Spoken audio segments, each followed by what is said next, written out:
எல்லாருக்கும் வணக்கம். நான் சக்திவேல். என்னோடய பொண்ணு சத்விகா. என்னோடய பொண்ணு வந்து ஸ்பைனல் மஸ்குலர் அட்ராபி டைப் 1ன்னு ஒரு ரேர் டிசீஸ்னால் பாதிக்கப்பட்டிருக்கிறாங்க.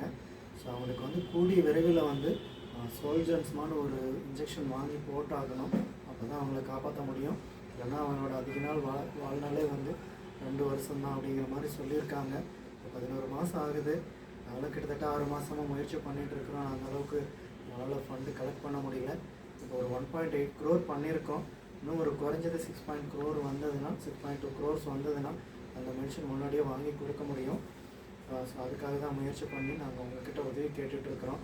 ஸோ இன்றைக்கி வந்து வீடியோவில் என்னென்னா, நாங்கள் வந்து இப்போது தங்கியிருக்கிறது வந்து ஒசூர் தின்னூரில் பிரகாஷ் நகர் மெயினில் இருக்கோம். ஸோ இங்கே வந்து முருகன் மெடிக்கல்ஸ், ஸோ ஆக்சுவலாக அது வந்து தின்னூரில் தான் இருக்குது. ஸோ அவங்க வந்து எங்களுக்கு வந்து எவ்வளவோ போய் மெடிசன்ஸ் வாங்குறதுல எல்லாமே பாப்பாவுக்கு வாங்குறதுல கன்செஷன் பண்ணி கொடுக்குறாங்க. ஸோ அவங்க வந்து இன்றைக்கி ஒரு போஸ்டர் வைக்கணும்னு கேட்டிருந்தோம்.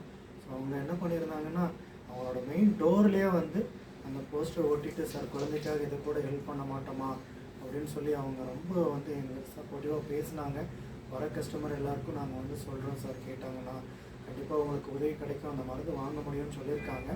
ஸோ அது மாதிரி நிறைய மெடிசன் வாங்குறதுலேயும் அவர் கன்செஷன் கொடுக்குறாங்க. ஸோ முருகன் மெடிக்கல் தின்னூர் அவங்களுக்கு வந்து ஒரு பெரிய நன்றி நாங்கள் தெரிவிச்சுக்கிறோம்.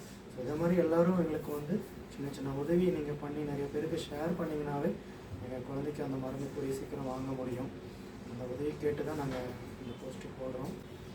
இதுமாரி எல்லோரும் எங்களுக்கு கொஞ்சம் உதவி பண்ணிங்கனாலும், எங்கள் வீடியோவை பார்க்குறவங்க எல்லோரும் கொஞ்சம் ஷேர் பண்ணி எங்களுக்கு எல்லோரும் உங்களோட ஆதரவு கிடைச்சிச்சுன்னா அந்த மருந்து வாங்கி என் குழந்தைக்கு போட்டு நாங்கள் எங்கள் குழந்தைய காப்பாற்றிட்டோன்னு நம்பிக்கை இருக்குது. ஒரு தாயாக என் குழந்தை படுற கஷ்டத்தை என்னால் பார்த்துட்டு இருக்க முடியல. எல்லோரும் கொஞ்சம் தயவு செஞ்சு உதவி பண்ணி என் குழந்தைக்கு ஒரு உயிர் பிச்சை கொடுங்க. எங்களுக்கு கொஞ்சம் உதவி பண்ணுங்க ப்ளீஸ்.